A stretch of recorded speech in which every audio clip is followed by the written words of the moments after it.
ঘুমের ভান করে রিলাম তো সাকিবের দুষ্টুমি বেড়েই চলছে, সে আমার অনেক চেষ্টা করছে কিন্তু বয়স কম, আগে কখনো এসব করেনি, তাই খুলতে পারছে না। কিছুক্ষণ পর আমিও আর নিজেকে সামলাতে পারছি না, কি করব। তার চোখে চোখ রেখে সবকিছু করে যাব নাকি ঘুমের ভান করে সব শেষ করে দিব কিছুক্ষণের মধ্যেই। আমার হয়ে গেল এবার সাকিবকে ধাক্কা মারা ছাড়া কোন উপায় নেই। সাকিব তো নতুন কিছু বোঝে না, তাই ওর কানে কানে ফিসফিস করে বললাম, তুমি এখন বিশ্রাম নাও আর আমাকে ধরো, আমার হয়ে গেছে। এরপর সাকিব আমাকে যা করল সেটি শুনলে আমি শতভাগ গ্যারান্টি গিয়ে বলতে পারি তোমাদের বাড়িয়ে যাবে। তাই ভিডিওটা শুরু থেকে শেষ পর্যন্ত দেখার অনুরোধ রিল। আমার নাম নীলা, বয়স 2-1 বছর, বাবা মায়ের প্রথম সন্তান। আমরা 3 বোন, 1 ভাই আর আমি সবার বড়, আমার পরে ছোট ভাই, তারপরে বাকি 2 বোন। আমার বাবা একজন সফল ব্যবসায়ী, তাই আমরা সচ্ছল পরিবারের সন্তান। চাওয়ার আগেই সব পেয়েছি, বিয়ে হয়েছে কিন্তু একটা বাচ্চা হয়নি, এটাই শুধু অভাব। আমার স্বামী, শ্বশুর, শাশুড়ি সবাই খুব ভালো, তবে দুঃখের কথা হল বিয়ের 3 মাস পরেই স্বামীর ছুটি শেষ হয়ে যাওয়ায় স্বামী আবার সিঙ্গাপুরে চলে যায়, আর তারপরেই শুরু হয় আমার এক নতুন জীবন। সবসময় মন খারাপ করে থাকতাম, কিছুতেই যেন সময় কাটত না। স্বামী দিনে রাতে মিলে একবারের বেশি ফোন দিত না, সারাক্ষণ অস্থিরতা আর হতাশায় থাকতাম। হঠাৎ একদিন মোবাইলে ইউটিউবে ভিডিও দেখতে দেখতে এই চ্যানেলটি পাই, অনেক মজার গল্প, মায়ের সাথে ছেলে, ছেলের সাথে মা, মামির সাথে ভাগ্নে, ভাগ্নের সাথে মাম, এরকম অনেক মজার গল্প। প্রথম 2টা গল্প শুনে নিজেকে অভদ্র লাগলেও পরে খুব মজা পাইলাম। তারপর ধীরে ধীরে এই চ্যানেলের নিয়মিত দর্শক হয়ে গেলাম। সারাদিন শ্বশুর শাশুড়ির সেবা, কখনো ঘর সংসার সামলানো, নিয়ম করে স্বামীর সাথে মোবাইলে কথা বলা, আর রাতে শুয়ে এই চ্যানেলের গল্প দেখা আর নিজেকে শান্ত করা, এটাই আমার প্রতিদিনের কাজ। গল্প শুনতে শুনতে মনটাও ভিতরে চুক্তি হয়ে গেল। রাতে মাঝে মাঝে মনে হতো রাস্তা থেকে কোন ছেলেকে ঘরে ডেকে এনে আমার ইচ্ছাটা পূরণ করে নেই। এভাবে গল্প শুনে সময় কাটানোর কিছুদিন পর হঠাৎ একদিন আমার জীবনে এলো এক সুপুরুষ হাসি আর ঠাট্টার ছলে। নিজের অজান্তেই জড়িয়ে পড়ি প্রেমে। বিশ্বাস করেন আর না করেন, এখন আমার কাছে সারা পৃথিবী একদিকে আর অন্যদিকে আমার প্রেম। বৈধ বলেন আর অবৈধ বলেন আপনি, আমি আমার প্রেমিককে ছাড়া বাঁচব না। আমার মত রক্ষণশীল পরিবারের সহজ সরল একটা মেয়ে কিভাবে এমন সম্পর্কে জড়িয়ে গেলাম, সেই গল্পটাই আজ তোমাদের সাথে মন খুলে বলব। তাহলে আর কথা না বাড়িয়ে শুরু করা যাক। কিন্তু কোথা থেকে শুরু করব ভেবে পাচ্ছি না। আরেকটা কথা বলে নেই, আমার কিন্তু গল্প বলার অভ্যাস নেই। এই চ্যানেল থেকে যতটুকু শুনেছি আর শিখেছি সেই অভিজ্ঞতা থেকেই বলছি। সবসময় অন্যের গল্প শুনি, তাই ভাবলাম আজ নিজের একটা গল্প সবার সাথে শেয়ার করি। গল্পের নায়ক বলেন আর খলনায়ক বলেন তার নাম সাকিব। সাকিব আমার স্বামীর আপন বড় বোনের একমাত্র ছেলে, মানে সম্পর্কে সে আমার ভাগ্নে হয়। সাকিব খুব শান্ত স্বভাবের ছেলে। বিয়ের সময় সাকিবকে একবার দেখেছিলাম, কিন্তু ভালোমতো কথা হয়নি। তখন সাকিব এসএসসি পরীক্ষার্থী ছিল, পড়াশোনার চাপে মামার বিয়েতে ঠিকমতো বেড়াতে পারেনি। সাকিবদের বাড়ি গ্রামের দিকে, তাই এসএসসি পরীক্ষায় পাশ করার পর সাকিব আমাদের বাড়িতে, মানে আমার শ্বশুরবাড়ি থেকেই পড়াশোনা করত। আমাদের বাড়ি থেকে সাকিব যেই কলেজটায় ভর্তি হয়েছে তার দূরত্ব ছিল মাত্র 10 মিনিটের। সাকিব প্রতিদিন সাইকেলে চড়ে কলেজে যেত। আমার শ্বশুর বাড়িতে ঘর ছিল মাত্র একটি, তবে সাকিবের পড়ালেখার কথা চিন্তা করে বড় ঘরটার পাশে ছোট একটা পড়ার ঘর তৈরি করে দেয়া হয়েছিল। ঘরে চেয়ার টেবিল সহ একটা খাটিয়াও ছিল। তবে রাতে সাকিব বড় ঘরটার একটা রুমে থাকত। আমাদের বড় ঘরটাই 3টা রুম, একটা রুমে আমি, আরেকটা রুমে আমার শ্বশুর শাশুড়ি থাকত। মাঝখানের রুমটা অবশ্য ফাঁকা ছিল, তবে সাকিব আসার পর মাঝখানের রুমটায় একটা খাট বসানো হয়, আর সাকিব সেখানেই রাতে থাকে। রাতে পড়ার শেষ করে সে মাঝখানের রুমটায় ঘুমায়। সাকিব খুব মেধাবী, এসএসসিতে সে এ+ পেয়েছে। সাকিব কথাবার্তা খুব কম বলে, প্রযোজন ছাড়া কারো সাথে কথা বলে না, এমনকি তার নানা নানির সাথেও না। আর আমার দিকে তো ঠিকমতো তাকাই না। আমার শ্বশুর শাশুড়ি বয়স্ক মানুষ, সারাক্ষণ ঘরেই থাকেন। বয়স্ক মানুষ চোখে কম দেখেন, তাই বেশি বাহির হন না। আর শাশুড়ি হাতির মতো মোটা শরীর নিয়ে নড়তেই পারে না, সারাক্ষণ বিছানায় শুয়ে পান চিবান। দিনের বেলায় এদিক ওদিক গেলেও শাশুড়িকে আজ পর্যন্ত ঘরের বাহিরে যেতে দেখি নাই। সে যাই হোক সাকিব আমাদের বাড়িতে এসেছে ৩-০ দিন হলেও এখন অবধি আমার সাথে ঠিকমতো কথাই বলেনি। আমাকে খুব লজ্জা পায়। আমি আর সাকিব একসাথেই খাওয়া দাওয়া করি। শ্বশুর শাশুড়ির খাবার তাদের বিছানার উপর দিয়ে আসি আর আমি সাকিব একসাথে খাই। সাকিব বাড়িতে আসার পর আমার এই চ্যানেলের গল্প দেখা আর হচ্ছে না, কারণ সাকিব পড়া শেষ করে এসে কখন ডাক দিয়ে বলবে মাম দরজা খোলো, তাই সারাক্ষণ তার অপেক্ষায় থাকতাম। সে খুব পড়াশোনা করত আর রাত ১:০০টার আগে খেতে আসত না, মাঝেমধ্যে তো ১:০০-১:০২টা পর্যন্ত পড়ত। আমি প্রায়ই ঘুমিয়ে যেতাম। সিয়াম তখন সামনের দরজায় ডাক দিয়ে না পেয়ে ঘরের বাম সাইডের দরজায় এসে ডাকত, অর্থাৎ আমি যেই রুমটায় ঘুমাতাম ঠিক ওই রুমটার বাহিরের দরজার দিকে এসে ডাকত। তখন আমি লাফিয়ে উঠে গিয়ে দরজা খুলতাম। একদিন সিয়াম অনেক রাত পর্যন্ত পড়ল, তা প্রায় আমি ঘুমের ভান করে রিলাম তো সাকিবের দুষ্টুমি বেড়েই চলছে। সে আমার অনেক চেষ্টা করছে, কিন্তু বয়স কম, আগে কখনো এসব করেনি, তাই খুলতে পারছে না। কিছুক্ষণ পর আমিও আর নিজেকে সামলাতে পারছি না। কি করব, তার চোখে চোখ রেখে সবকিছু করে যাব নাকি ঘুমের ভান করে সব শেষ করে দিব কিছুক্ষণের মধ্যেই। আমার হয়ে গেল এবার সাকিবকে ধাক্কা মারা ছাড়া কোন উপায় নেই। সাকিব তো নতুন কিছু বোঝে না, তাই ওর কানে কানে ফিসফিস করে বললাম, তুমি এখন বিশ্রাম নাও আর আমাকে ধরো, আমার হয়ে গেছে। এরপর সাকিব আমাকে যা করল সেটি শুনলে আমি শতভাগ গ্যারান্টি গিয়ে বলতে পারি তোমাদের বাড়িয়ে যাবে। তাই ভিডিওটা শুরু থেকে শেষ পর্যন্ত দেখার অনুরোধ রিল। আমার নাম নীলা, বয়স ২-১ বছর, বাবা মায়ের প্রথম সন্তান। আমরা ৩ বোন, ১ ভাই আর আমি সবার বড়, আমার পরে ছোট ভাই, তারপরে বাকি ২ বোন। আমার বাবা একজন সফল ব্যবসায়ী, তাই আমরা সচ্ছল পরিবারের সন্তান। চাওয়ার আগেই সব পেয়েছি, বিয়ে হয়েছে কিন্তু একটা বাচ্চা হয়নি, এটাই শুধু অভাব। আমার স্বামী, শ্বশুর শাশুড়ি সবাই খুব ভালো, তবে দুঃখের কথা হল বিয়ের ৩ মাস পরেই স্বামীর ছুটি শেষ হয়ে যাওয়ায় স্বামী আবার সিঙ্গাপুরে চলে যায়, আর তারপরেই শুরু হয় আমার এক নতুন জীবন। সবসময় মন খারাপ করে থাকতাম, কিছুতেই যেন সময় কাটত না। স্বামী দিনে রাতে মিলে একবারের বেশি ফোন দিত না, সারাক্ষণ অস্থিরতা আর হতাশায় থাকতাম। হঠাৎ একদিন মোবাইলে ইউটিউবে ভিডিও দেখতে দেখতে এই চ্যানেলটি পাই। অনেক মজার গল্প, মায়ের সাথে ছেলে, ছেলের সাথে মা, মামির সাথে ভাগ্নে, ভাগ্নের সাথে মাম, এরকম অনেক মজার গল্প। প্রথম ২টা গল্প শুনে নিজেকে অভদ্র লাগলেও পরে খুব মজা পাইলাম। তারপর ধীরে ধীরে এই চ্যানেলের নিয়মিত দর্শক হয়ে গেলাম। সারাদিন শ্বশুর শাশুড়ির সেবা, কখনো ঘর সংসার সামলানো, নিয়ম করে স্বামীর সাথে মোবাইলে কথা বলা, আর রাতে শুয়ে শুয়ে এই চ্যানেলের গল্প দেখা আর নিজেকে শান্ত করা, এটাই আমার প্রতিদিনের কাজ। গল্প শুনতে শুনতে মনটাও ভিতরে চুক্তি হয়ে গেল। রাতে মাঝে মাঝে মনে হতো রাস্তা থেকে কোন ছেলেকে ঘরে ডেকে এনে আমার ইচ্ছাটা পূরণ করে নেই। এভাবে গল্প শুনে সময় কাটানোর কিছুদিন পর হঠাৎ একদিন আমার জীবনে এলো এক সুপুরুষ হাসি আর ঠাট্টার ছলে। নিজের অজান্তেই জড়িয়ে পড়ি প্রেমে। বিশ্বাস করেন আর না করেন, এখন আমার কাছে সারা পৃথিবী একদিকে আর অন্যদিকে আমার প্রেম। বৈধ বলেন আর অবৈধ বলেন আপনি, আমি আমার প্রেমিককে ছাড়া বাঁচব না। আমার মত রক্ষণশীল পরিবারের সহজ সরল একটা মেয়ে কিভাবে এমন সম্পর্কে জড়িয়ে গেলাম, সেই গল্পটাই আজ তোমাদের সাথে মন খুলে বলব। তাহলে আর কথা না বাড়িয়ে শুরু করা যাক। কিন্তু কোথা থেকে শুরু করব ভেবে পাচ্ছি না। আরেকটা কথা বলে নেই, আমার কিন্তু গল্প বলার অভ্যাস নেই। এই চ্যানেল থেকে যতটুকু শুনেছি আর শিখেছি সেই অভিজ্ঞতা থেকেই বলছি। সবসময় অন্যের গল্প শুনি, তাই ভাবলাম আজ নিজের একটা গল্প সবার সাথে শেয়ার করি। গল্পের নায়ক বলেন আর খলনায়ক বলেন, তার নাম সাকিব। সাকিব আমার স্বামীর আপন বড় বোনের একমাত্র ছেলে, মানে সম্পর্কে সে আমার ভাগ্নে হয়। সাকিব খুব শান্ত স্বভাবের ছেলে। বিয়ের সময় সাকিবকে একবার দেখেছিলাম, কিন্তু ভালোমতো কথা হয়নি। তখন সাকিব এসএসসি পরীক্ষার্থী ছিল, পড়াশোনার চাপে মামার বিয়েতে ঠিকমতো বেড়াতে পারেনি।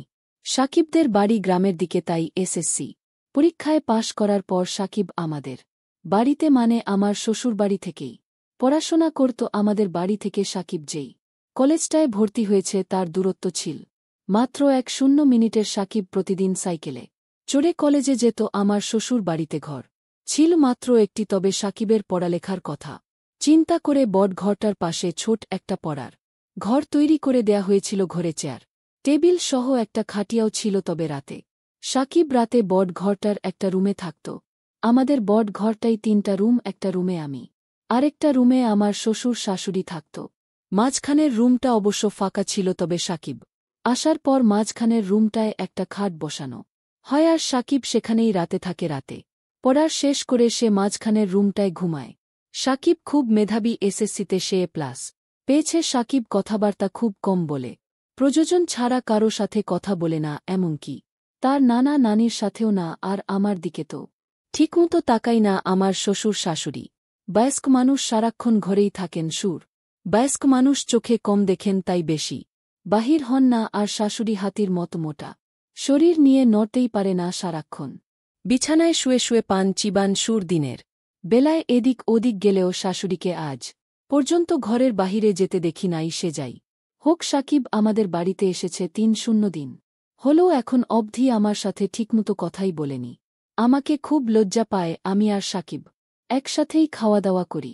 শ্বশুর শাশুড়ির খাবার তাদের বিছানার উপর দিয়ে আসি, আর আমি সাকিব একসাথে খাই। সাকিব বাড়িতে আসার পর আমার এই চ্যানেলের গল্প দেখা আর হচ্ছে না, কারণ সাকিব পড়া শেষ করে এসে কখন ডাক দিয়ে বলবে, মাম দরজা খোলো। তাই সারাক্ষণ তার অপেক্ষায় থাকতাম। সে খুব পড়াশোনা করত, আর রাত 1:00টার আগে খেতে আসত না। মাঝেমধ্যে তো 1:00-1:00-2:00 পর্যন্ত পড়ত। আমি প্রায়ই ঘুমিয়ে যেতাম। সিয়াম তখন সামনের দরজায় ডাক দিয়ে না পেয়ে ঘরের বাম সাইডের দরজায় এসে ডাকত, অর্থাৎ আমি যেই রুমটায় ঘুমাতাম ঠিক ওই রুমটার বাহিরের দরজার দিকে এসে ডাকত। তখন আমি লাফিয়ে উঠে গিয়ে দরজা খুলতাম। একদিন সিয়াম অনেক রাত পর্যন্ত পড়ল, তা প্রায় রাত 2টা কি 2:30 হবে। তখন আমি ঘুমে বিভোর। সিয়াম এসে প্রায় 1:00 থেকে 1:05 মিনিট ডাকাডাকি করেও আমাকে জাগাতে পারছিল না। উপায় না পেয়ে সে রান্নাঘর থেকে মাছ ধরার ছিপ দিয়ে জানালার ফাঁক দিয়ে আমাকে গুতা মারল। আমি লাফিয়ে উঠলাম, তারপর গিয়ে দরজা খুলে দিলাম। আমি ভাত খাওয়ার জন্য বাসন পরিষ্কার করতে চাইলে সাকিব বল, মাম আমি ভাত খাবো না, তুমি শুয়ে পড়ো। আমি বললাম, কেন ভাত খাবে না? কেন ভাত না খেয়ে কেউ রাতে ঘুমায়? সাকিব বলল, না, তোমার চোখে অনেক ঘুম, এমনিতেই তোমাকে রোজ রাত জাগিয়ে কষ্ট দেই। আজ অনেক রাত হয়েছে, এবার তুমি শুয়ে পড়ো, আমি সকালে উঠে খাব। আমি বললাম, আমার কোন সমস্যা নেই, তোমার যতক্ষণ মন চায় পড়ে এসো, মাঝে মধ্যে চোখটা একটু লেগে যায় আর কি। তখন সাকিব বলল, আমার জন্য তুমি শুধু শুধু জেগে থাকবে কেন? কাল থেকে আমি পড়ার ঘরটাই ঘুমাবো, আর নানা নানিকে যখন খাবার দাও তখন আমাকেও ডাক দিয়া ওই সময় তুমি আমিও খেয়ে নেব। আমি বললাম, সন্ধ্যা রাতে খেয়ে নিলে রাত জেগে পড়তে পড়তে ক্ষুধা লাগবে, যখন তখন কি খাবে? আর তাছাড়া এত বড় ঘর থাকতে তুমি ওই ঘরে ঘুমাবে কেন? আমি কি কখনো বলেছি তোমার জন্য আমার সমস্যা হচ্ছে? তুমি কি বাহিরের কেউ? তুমি তো আমাদের নিজেদের মানুষ, তোমার জন্য এইটুকু করতে পারবো না। সাকিব বল, ঠিক আছে মাম, অনেক রাত হয়েছে, এবার ঘুমাও, এই ব্যাপারে সকালে তোমার সাথে আলাপ করব। এটা বলেই সাকিব সোজা তার বিছানায় গিয়ে শুয়ে পড়ল, আর আমিও আমার রুমে চলে আসলাম। তবে আর যাই হোক, আজ প্রথম সাকিব আমার সাথে এত কথা বলেছে, কিন্তু একবারও আমার চোখের দিকে তাকায়নি। এখন সকাল 8টা, সাকিব এখনো ঘুম থেকে উঠেনি। কাল অনেক রাতে ঘুমিয়েছে, তাই একটু বেশি ঘুমাচ্ছে। এমনিতে প্রতিদিন সকাল 6টার সময় ঘুম থেকে উঠে উঠোনে হাঁটাহাঁটি করে। সাকিবকে কখনো সকালে পড়তে দেখিনি। সাকিবকে ডাক দিতে হবে, কারণ 1:00টায় ক্লাস আছে। সাকিবকে ডাক দিলাম, সাকিব 8টা বাজে, কলেজ যাবে না? সাকিব বল, কয়টা বাজে? 8:00টা 8:00টা বাজে বলতেই লাফিয়ে উঠল, তারপর গোসল করতে গেল। মিনিট 10কের মাঝে গোসল শেষ করে নাস্তা খেয়ে সোজা কলেজ চলে গেল। এরপর ঠিক 2টার সময় কলেজের ক্লাস শেষ করে বাসায় ফিরল। মাঝে মধ্যে অবশ্য 1:00টা 1টার দিকেও চলে আসে। পড়ার ঘরে বই খাতা রেখে গোসলখানায় হাত মুখ ধৌত করতে গেল। এদিকে আমি খাবার নিয়ে বসে আছি। সাকিব ঘরে আসলো, তারপর আমার দুজনে একসাথে দুপুরের খাবার খেলাম। খাবার খাওয়ার সময় কোন কথা হলো না, শুধু জিজ্ঞেস করেছিলাম কলেজে ঠিকমতো ক্লাস হয় কিনা। বাচ্চা ছেলের মতো মাথা নেড়ে শুধু বলেছিল, হ্যাঁ। শুধু এইটুকুই খাবার খেয়ে সাকিব তার ঘরে গিয়ে শুয়ে রিল। সাকিব অবশ্য দিনের বেলা ওই ঘরটায় ঘুমায়। সন্ধ্যা হয়ে গেল, সাকিব ঘুম থেকে উঠছে না। আমি পড়ার ঘরে গিয়ে সাকিবকে ডাক দিলাম। আমার ডাক শুনে ঘুম থেকে উঠে বিছানায় বসল। আমার দিকে তাকিয়ে বল, কি হয়েছে, ডাকছ কেন মামি? আমি বললাম না কিছু না, সন্ধ্যা হয়ে গেল, তুমি এখনো ঘুমাচ্ছ, পড়তে বসবে না? সাকিব বলল, সন্ধ্যা হয়ে গেছে নাকি দেখি। কজটা বাজে? সাকিব পড়ার টেবিলে রাখা তার হাত ঘড়িটায় টাইম দেখে গোসলখানায় হাত মুখ ধৌত করার জন্য চলে গেল। আমি তার পড়ার ঘরটায় বসে রিলাম, হাত মুখ ধৌত করে। সাকিব পড়ার ঘরে আসলো, আমার দিকে তাকিয়ে বল, তুমি এখনো এখানে কি করো? রান্নার কাজ শেষ? আমি বললাম, সে কখন শেষ করেছি। কেন, ক্ষুধা লাগছে নাকি? আরে নাকি যে, বল এই সন্ধ্যার সময় ক্ষুধা লাগে নাকি? তবে চা তাহলে ভালো হতো। আমি বললাম, চা পাতা মনে হয় ঘরে নেই, কাল থেকে তোমাকে চা করে দেব। ঠিক আছে। সাকিব বল, ঠিক আছে, এখন যাও, আমি পড়তে বসবো। আমি বললাম, আচ্ছা বাবা, তুমি মনোযোগ দিয়ে পড়ো। আমি গেলাম। আমি আমাদের বট ঘরটায় চলে আসলাম। ঘণ্টা বুয়েক পরে শ্বশুর শাশুড়িকে রাতের খাবার দিলাম। শ্বশুর শাশুড়ি খাচ্ছে, আমি পাশেই বসে আছি। হঠাৎ শ্বশুর বলল, বৌমা, সাকিব ঠিকমত পড়ালেখা করে তো? তুমি একটু খেয়াল রেখো বাবা। আপনি কোন চিন্তা করবেন না, সাকিব খুব ভালো ছেলে, তাকে পড়ার জন্য বলতে হয় না, সে নিজেই নিজের পড়া শেষ করে নে। শ্বশুর বলল, তা জানি, কিন্তু তারপরেও আমাদের দায়িত্ব আছে না? আমি বললাম, সাকিবকে নিয়ে আপনাদের কোন চিন্তা করতে হবে না, আমি সারাক্ষণই তার সাথে সাথে আছি। আর বাবা কাল সকালে সাকিবের জন্য দোকান থেকে চাপাতা নিয়ে আসবেন। সাকিব আজ সন্ধ্যার সময় চা চেয়েছিল, আমি বলছি কাল থেকে দেব। শাশুড়ি বল, সাকিবদের বাড়ি বাড়িতে সবাই চা খাওয়ার অভ্যাস, আমিও একবার তোমাকে বলবো বলবো বলেও ভুলে গেছি। তোমার শ্বশুরের আনার দরকার নেই, বাজার সদায় যা লাগে এখন থেকে সাকিবকে দিয়ে নিয়ে আসবে। সাকিবকে সকালে আমি বলে দেব, আর বৌমা সকালে নাস্তা করার সময় আমাকে মনে করিয়ে দিও, আমি সাকিবের সাথে কথা বলব। আমি বললাম, ঠিক আছে মা। আমি তাদের খাওয়া শেষ হওয়া পর্যন্ত বসে রইলাম। খাওয়া শেষে বাসনপত্র গুছিয়ে আমার রুমে গিয়ে মোবাইলে বাড়িতে মায়ের সাথে কথা বললাম। কথা বলতে বলতে রাত প্রায় 10টা বেজে গেল। এবার দেখি সাকিব কি করছে। আমি দরজা খুলে সাকিবের পড়ার ঘরের কাছে গেলাম। ঘরের কাছে যেতেই সাকিবের পড়ার শব্দ পাইলাম। পড়ার শব্দ পেয়ে আমি আর ঘরে ঢুকলাম না, কারণ সাকিব রাগ করতে পারে, তাই বট ঘরে চলে আসলাম। রাত প্রায় 1:00টার উপরে, কিন্তু সাকিব এখনো ঘরে আসছে না। আমি একা একা জেগে আছি। পড়ার ঘরে যে যাব সেটার ও সাহস পাচ্ছি না, কারণ আমি রাতের বেলা অন্ধকারে ভয় পাই। তাই বাহিরে না গিয়ে সামনের জানালা খুলে বসে রইলাম। অপেক্ষার পর অপেক্ষা, কিন্তু সাকিব ঘরে ঘরে আসছে না। পড়ার ঘরে না হয় ঘুমাবে, কিন্তু খেতে আসবে তো। আমার কিছু ভালো লাগছে না, কি করব ভেবে পাচ্ছি না। শ্বশুরকে ডাকব নাকি ডাকব না, তাও বুঝতে পারছি না। এভাবে অপেক্ষা করতে করতে রাত প্রায় 10:30 বেজে গেল। এরপর আমি অপেক্ষা করতে করতে কখন যেন ঘুমিয়ে গেলাম। সকালে ঘুম থেকে উঠে শাশুড়িকে আমি জিজ্ঞেস করলাম, মা, সাকিব রাতে কি ঘরে আসে নাই? শাশুড়ি বল, না কেন, কি হয়েছে বৌমা? আমি বললাম, না কিছু না মা, সাকিব কাল রাতে বট ঘরে আসে নাই, পড়ার ঘরে ঘুমাইছে। আমি অনেক রাত পর্যন্ত অপেক্ষা করে কখন যে ঘুমিয়ে পড়েছি নিজেও জানি না। শাশুড়ি বল, কি বল বৌমা, সাকিব পড়ার ঘরে ঘুমাবে কেন? এই ঘরে কি তার সমস্যা হয়? আমি বললাম, কি জানি মা, আমি তো সারাক্ষণই তার খেয়াল রাখি। আমার মনে হয় সাকিব আমাকে লজ্জা পায়। আচ্ছা মা, আমাকে লজ্জা পাওয়ার কি আছে? আমি তো ওর মায়ের মতই, তাই না? শাশুড়ি আমাকে বল, সাকিবকে ডাকো, সে তোমাকে লজ্জা পাবে কেন? তুমি তো তাকে অনেক খাতির যত্ন করছো, সেটা তো আমি নিজেই দেখছি। তাহলে সে এমন করবে কেন? এটা তো ঠিক না। সে এখানে লেখাপড়া করবে, যখন যা লাগবে তোমাকে বলবে, তুমি না দিলে আমাদের বলবে। আর তুমি তো আমার লক্ষ্মী বৌমা, কত সুন্দর করে সংসারের সব দায়িত্ব নিজের কাঁধে নিয়েছ। কি সাকিব, কি ডাকো তাকে। আমি বললাম, ঠিক আছে মা, আপনি চিন্তা করবেন না, কয়দিন গেলে এমনিতেই লজ্জা চলে যাবে। দেখি সাকিব কি করছে, এখনো ঘুম থেকে কেন উঠছে না? 8টার উপরে বাজে, কলেজের সময় হয়ে যাচ্ছে।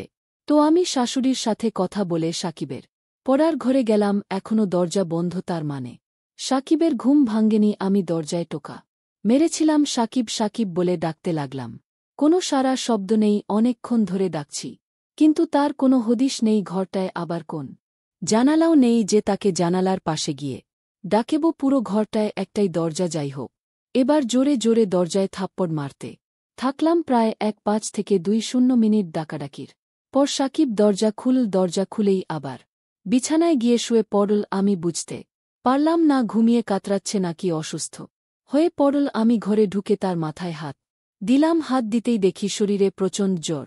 শরীরটা যেন পুড়ে যাচ্ছে। আমি ভয় পেয়ে গেলাম তাড়াতাড়ি বটঘরে এসে শাশুড়িকে বললাম, শাশুড়ি তো আবার সুন্দরবনের হাতি, চলাফেরা করতে পারে না, তাই আমাকে বলল, বৌমা, সাকিবের শরীরটা ভেজা কাপড় দিয়ে মুছে দাও আর কপালে জল পরি দাও। আমি শাশুড়ির কথা মতন বালতিতে পানি নিয়ে সাকিবের শরীর থেকে কাঁথা সরিয়ে তার টি-শার্ট খুলে সারা শরীর ভেজা কাপড় দিয়ে মুছে দিলাম, তারপর কপালে জলপট্রি দিলাম। প্রায় ঘণ্টাখানি তার পাশে বসে রিলাম। এরপর আস্তে আস্তে সাকিব চোখ খুলতে লাগল। আমি তাকে ধরে উঠে বসলাম। বসানোর পর সাকিব আমাকে বললম, আমি রাতে যখন জ্বর অনুভব করি তখন সাথে সাথে গিয়ে তোমাকে ডাক দিয়েছিলাম, কিন্তু তুমি ঘুমিয়ে গিয়েছিলে, তাই তোমাকে আর বেশি ডাকাডাকি করিনি। আমি বললাম, এটা কোন কথা হল সাকিব, তুমি অসুস্থ, একা একা এই ঘরে কেন? ঘুমালে আমার জানালায় জুড়ে থাপ্পড় মারতে, নয়তো বামদিকের দরজাটায় জোরে একটা লাথি মারতে। এভাবে একা একা কষ্ট করার কোন মানে হয়? এভাবে 1-0 কথা বলার পর সাকিব উঠে দাঁড়াল। তারপর খাট থেকে নেমে সোজা গোসলখানায় গেল। গোসলাখানা থেকে হাত মুখ ধৌত করে বটঘরে গেল। সাকিবকে বটঘরে যেতে দেখে আমিও বটঘর চলে গেলাম। বটঘরে এসে তাকে নাস্তা দিলাম। নাস্তা করতে করতে তার শরীরের জ্বর কিছুটা কমে গেল। কলেজে যাওয়ার মত সময় আর শরীরের কন্ডিশন কোনটাই ছিল না, তাই সাকিব আজ কলেজে গেল না, বাড়িতেই হাঁটাহাঁটি করছে। আমি রান্না করছি, হঠাৎ দেখি সাকিব আমার পেছনে দাঁড়িয়ে আছে। আমি বললাম, কি ব্যাপার, রান্না শিখবে নাকি? সাকিব বল, না, ভাবছি তুমি সারাদিন একা একা কত কাজ করো, সবার খেয়াল রাখো, সত্যিই তুমি অনেক ভালো। কেন যে তোমার সাথে এতদিন কথা বলিনি, আমি আসলে তোমাকে লজ্জা পেতাম, তাই তোমার সামনে কম আসতাম, কম কথা বলতাম। তাছাড়া আমি মেয়েদের কাছ থেকে একটু দূরেই থাকি। আমি বললাম, কেন মেয়েদের কাছ থেকে দূরে কেন? মেয়েরা কি বাগনা ভাল্লুক? সাকিব বলল, আরে না, তুমিও দেখছি কলেজের মেয়েদের মতো কথা বলো। আমি বললাম, কলেজে আবার মেয়ে বন্ধু নাই তো? সাকিব বলল, আরে না, আমাদের ক্লাসের একটা মেয়ে আছে, ও গায়ে পড়ে কথা বলে। আমি বললাম, তাই নাকি? তা মেয়েটার নাম কি? সাকিব বল, বিশ্বাস করো আমি ওর নামও জানি না, আর জানার ইচ্ছাও নাই। তাকে দেখলেই আমার প্রচণ্ড রাগ হয়। গায়ে পড়ে কথা বলা মেয়েদের আমি একদম পছন্দ করি না। আমি বললাম, তাহলে তো তুমি আমাকেও পছন্দ করো না, কারণ আমিও তো তোমার গায়ে পড়ে কথা বলি। সাকিব বলল, তুমি কি বাহিরের মানুষ নাকি? তুমি তো আমার সাথে যখন খুশি কথা বলতে পারো। বলতে গেলে তোমার সাথে কথা না বলে আমি অপরাধ করেছি। তোমার জায়গায় অন্য কেউ হলে এতটা খেয়াল রাখত না। তুমি সত্যিই খুব ভালো। আমি বললাম, হয়েছে, আর হাওয়া দিতে হবে না, এবার যাও, আমার মোবাইলটা দিয়ে তোমার মাকে একটা ফোন দাও। তোমার অসুখের খবর জেনে গেছে মাকে, আবার জানালে কেন? আমি বলিনি, তোমার নানি বলেছে। নানি? এই নানিকে নিয়ে আর পারলাম না, সবকিছুতেই বাড়াবাড়ি করে সাকিব আমার রুমে চলে গেল। আমি রান্না শেষ করে গোসলখানায় গেলাম। গোসল শেষ করে শ্বশুর শাশুড়িকে দুপুরের খাবার দিয়ে আমি সাকিব একসাথে খাবার খাইলাম। দুপুরের খাবার শেষ করে সাকিব পড়ার ঘরে চলে গেল। আমি বাসনপত্র গুছিয়ে দেখি সে বটঘরে নেই। আমি সাকিবের পড়ার ঘরে গিয়ে সাকিবকে ডাক দিয়ে বললাম, এই ঘরে ঘুমানোর দরকার নেই, বটঘরে আসো, আবার শরীর খারাপ করলে উঠে দাঁড়াতে পারবে না। সাকিব তখন আমার কথা আর অমান্য করল না। আমার পেছন পেছন বটঘরে এসে মাঝখানের রুমটার খাটে বসে রিল। আমি তাকে বললাম, সাকিব, মাঝে রুমে ঘুমাতে অসুবিধা হলে তুমি আমার রুমে গিয়ে ঘুমাও। আমি দুপুরে বেশি ঘুমাই না, তুমি যাও আমার রুমে গিয়ে ঘুমাও। আসলে মাঝে রুমটা একটু খোলামেলা তো, তাই সাকিব এখানে ঘুমাতে স্বাচ্ছন্দ্য বোধ করে না। তারপর সাকিব আমার কথাম তো আমার রুমটায় গিয়ে শুয়ে পড়ল। এদিকে শাশুড়ি ডাকছে, পান খাবে, চুনের কৌটা খুঁজে পাচ্ছে না। চুনের কৌটা দিতেই শাশুড়ি জিজ্ঞেস করল, সাকিব কোথায়? আমি বললাম, মা, সাকিব আমার রুমে ঘুমাচ্ছে, পড়ার ঘরে গিয়ে শুয়েছিল, আমি নিয়ে এসেছি, বলা তো যায় না।